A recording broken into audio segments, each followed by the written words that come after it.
Hello students, how are you. बच्चों, आज हम 8वीं कक्षा इतिहास का जो पहला पाठ है वो है मुगल सम्राट एवं उनका प्रारंभिक प्रतिरोध। मुगल सम्राटों ने जब भारत पर आक्रमण किया तो उनका प्रारंभिक प्रतिरोध किन शासकों ने किया था, इस पर आधारित है ये पाठ। तो इस पाठ के हम अभ्यास के प्रश्न उत्तर करेंगे, कुछ लघु उत्तरात्मक प्रश्न भी करेंगे। तो जो पहला जो हमारा प्रश्न है अभ्यास के प्रश्नों में वो है रिक्त स्थान भरें। तो पहला जो रिक्त स्थान है वो है हल्दी घाटी युद्ध में महाराणा प्रताप को भील सरदार राणा पुंजा ने सहायता की थी। क्या नाम था भील सरदार का? राणा पुंजा। दूसरा, दुर्गावती गढ़मंडला की रानी थी। गढ़मंडला की रानी थी दुर्गावती। महाराणा प्रताप ने चावंड को अपनी राजधानी बनाया था। चौथा जो रिक्त स्थान है वो है मुगल मध्य एशिया से भारत में आए थे। और पांचवा जो रिक्त स्थान भरे वो है राजस्थान के प्रसिद्ध सिसोदिया वंश की स्थापना बप्पा रावल ने की थी। अभी उचित मिलान है। उचित मिलान में किससे मिलान करना है, किसको करना है आपने? तो दिल्ली का अंतिम हिंदू सम्राट हम मानते हैं हेमचंद्र विक्रमादित्य को। विक्रमादित्य की उपाधि मिली थी उन्हें, तो उन्होंने बहुत सारी युद्धों को जीता था। कालिंजर का किला रानी दुर्गावती से संबंधित है। जजिया कर औरंगजेब ने लगा दिया था हिंदुओं पर। खानवा युद्ध राणा सांगा से संबंधित है। अभी कुछ प्रश्न हैं जो थोड़े से दीर्घोत्तरात्मक प्रश्न हैं, उनको हम करेंगे। हेमचंद्र विक्रमादित्य के विषय में टिप्पणी लिखें। तो हेमचंद्र विक्रमादित्य जो था उनका जन्म हुआ 1501 में राजस्थान के अलवर जिले में। हेमू ने संस्कृत, हिंदी, फारसी तथा अरबी की शिक्षा प्राप्त की। शेरशाह सूरी ने हेमू की योग्यता से प्रभावित होकर उसे अपनी सेना में भर्ती कर लिया। हेमू प्रशासनिक क्षमता के साथ साथ व्यापार व वित्त संबंधी कार्यों में बहुत निपुण था। आदिल शाह ने हेमू को शासन की समस्त जिम्मेदारी सौंपकर उसे प्रधानमंत्री तथा सेना का मुख्य सेनापति बना दिया। लगातार युद्ध जीतने के कारण हेमू को विक्रमादित्य की उपाधि दी गई। 1556 ईस्वी में दिल्ली के सिंहासन पर हेमू का राज्याभिषेक हुआ 1556 में। और 5 नवंबर 1556 ईस्वी को पानीपत की दूसरी लड़ाई में हेमू की हार हुई। हेमू को बंदी बनाकर अकबर के सामने लाया गया तथा उसकी हत्या कर दी गई। हेमचंद्र विक्रमादित्य ने अद्भुत शौर्य व वीरता का परिचय देते हुए अपने जीवन में 22 युद्ध जीते। वह 29 दिन तक दिल्ली का शासक रहा। हुआ कितने दिन? 29 दिन तक। अकबर के दरबारी कवि अबुल फजल ने अपनी पुस्तक अकबरी नामा में हेमू की प्रशंसा की है। अकबर के दरबारी कवि ने अकबरी नामा में, जो कि अकबर पर संबंधित किताब थी, उसमें भी हेमू का जिक्र आया है। तो हेमू अलवर जिले में हुआ था। हेमू का राजस्थान के अलवर जिले में 1501 में जन्म हुआ था और 1556 में इस दुनिया से एक विजेता के तौर पर, एक योद्धा के तौर पर वो चला गया। हल्दी घाटी युद्ध का विस्तृत वर्णन कीजिए। अगला जो प्रश्न है वो है हल्दी घाटी का युद्ध। तो हल्दी घाटी युद्ध के बारे में देखिए। हल्दी घाटी का युद्ध 18 जून 1576 ईस्वी को महाराणा प्रताप व अकबर की सेना के बीच में हुआ था। ये युद्ध अकबर मेवाड़ पर अधिकार करके वहां के बहुमूल्य खनिज पदार्थों एवं मेवाड़ से गुजरने वाले आर्थिक व्यापार के रास्ते पर अधिकार करना चाहता था, किंतु वह महाराणा प्रताप को अपने रास्ते की सबसे बड़ी बाधा मानता था। अतः अकबर ने राजा मानसिंह व राणा के विद्रोही भाई शक्ति सिंह को मेवाड़ पर आक्रमण करने के लिए भेजा। महाराणा प्रताप भी अपने साथ रावत, किशनदास, भीम सिंह डोडिया, रामदास मेड़तिया, भामाशाह, झालामान और भील सरदार राणा पुंजा को लेकर हल्दी घाटी पहुंचे। हल्दी घाटी में दोनों सेनाओं के बीच में घमासान युद्ध हुआ। महाराणा प्रताप की सेना के उत्साह को देखकर मुगल सेना अस्त व्यस्त हो गई। मुगल इतिहासकार बदायूनी ने लिखा कि मेवाड़ी सेना के आक्रमण का वेग इतना तीव्र था कि मुगल सैनिकों ने भागकर अपनी जानें बचाई। इस युद्ध में महाराणा प्रताप के प्रिय घोड़े चेतक ने घायल होकर दम तोड़ दिया, किंतु वे जरा भी विचलित नहीं हुए तथा युद्ध की दिशा को पहाड़ों की तरफ मोड़ने का प्रयास किया।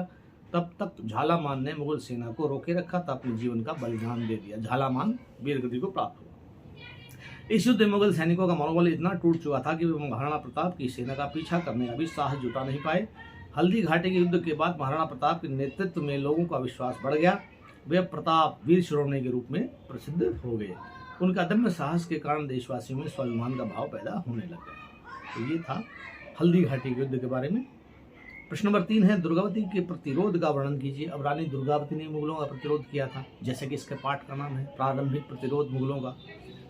तो मुगल शासक अपने राज्य का विस्तार गोंडवाना क्षेत्र में भी करना चाहते थे। मालवा के सुल्तान बाज बहादुर ने भी गोंडवाना राज्य पर 2 बार आक्रमण किया, किंतु दोनों युद्धों में उसकी हार हुई। रानी दुर्गावती का राज्य रीवा और मालवा की सीमा तक फैल गया। अकबर ने 1564 ईस्वी में आसफ खान को गोंडवाना पर आक्रमण करने का आदेश दिया।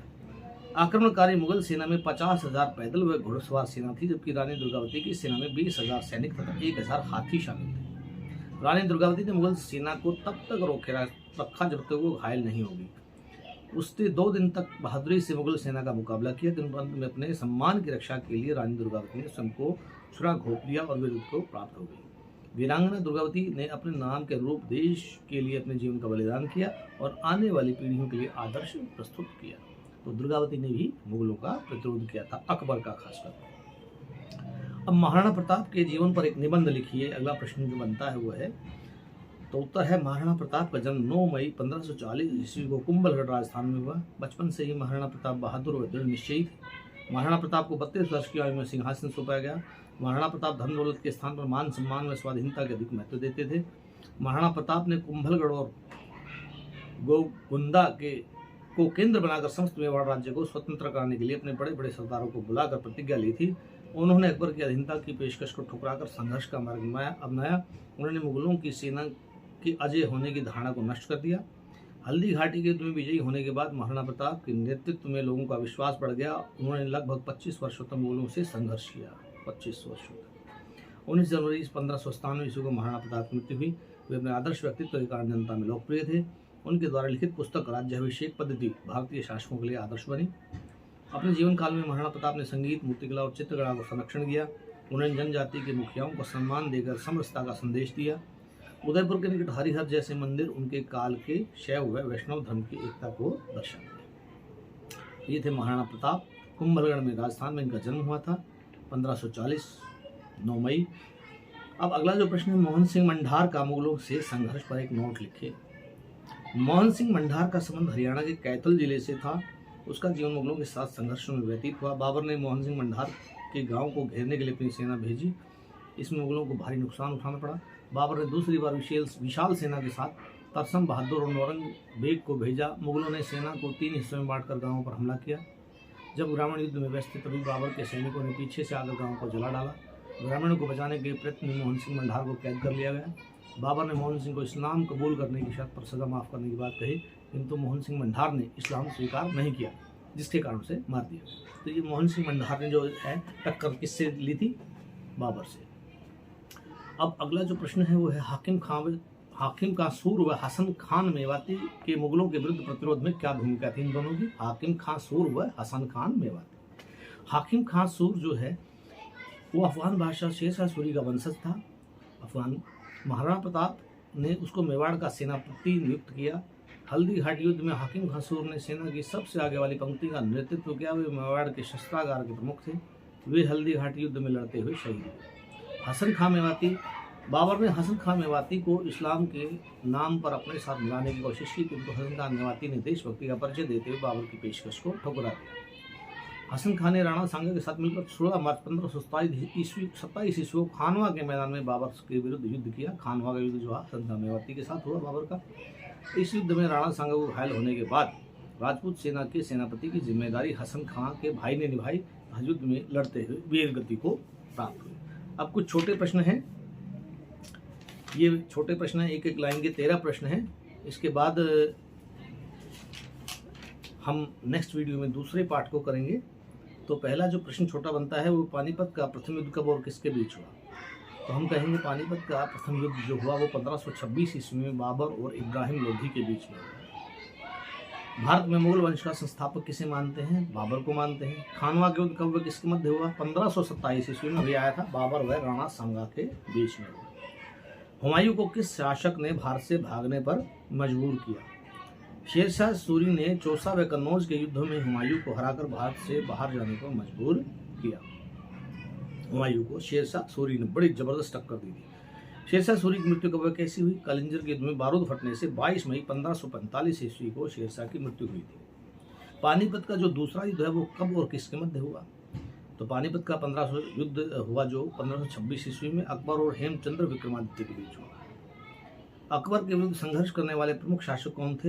हेमचंद्र विक्रमादित्य, रानी दुर्गावती और महाराणा प्रताप। बाबर के विरुद्ध संघर्ष करने वाले प्रमुख शासक कौन थे? राणा सांगा, हसन खान नेवाती व मेदिनी राय। महाराणा प्रताप का जन्म कब कहाँ हुआ? महाराणा प्रताप का जन्म 9 मई 1540 ईस्वी को कुंभलगढ़ राजस्थान में हुआ। अकबर मेवाड़ पर अधिकार क्यों करना चाहता था? इसलिए कि वो बहुमूल्य खनिज और मेवाड़ से गुजरने वाले आर्थिक व्यापार के रास्ते पर अधिकार करना चाहता था। हल्दी घाटी का युद्ध कब व किसके बीच हुआ? हल्दी घाटी का युद्ध 18 जून 1576 ईस्वी को महाराणा प्रताप व अकबर की सेनाओं के बीच में हुआ था। किस मुगल शासक के समय उत्तराधिकार का युद्ध आरंभ हो गया था? 1657 ईस्वी में शाहजहां के बीमार होने के पश्चात उसके 4 बेटे दारा, शुजा, मुराद व औरंगजेब के बीच उत्तराधिकार का युद्ध हुआ और औरंगजेब उसमें विजयी रहा। मुगलों में उत्तराधिकार का युद्ध जीतकर कौन शासक बना? औरंगजेब। और कब बना? 1658 ईस्वी में बना। और मृत्यु कब हुई इसकी? 1707 ईस्वी में। तो बच्चों, आप इस वीडियो को ध्यान से देखें, सुनें और इन प्रश्नों के उत्तर जो है अच्छे से याद करें। और अगला वीडियो मैं बनाऊंगा वो जो होगा वो हमारे पार्ट नंबर 2 पर होगा, सिख गुरु परंपरा पर। तो तब तक के लिए थैंक यू बच्चों, बी हैप्पी।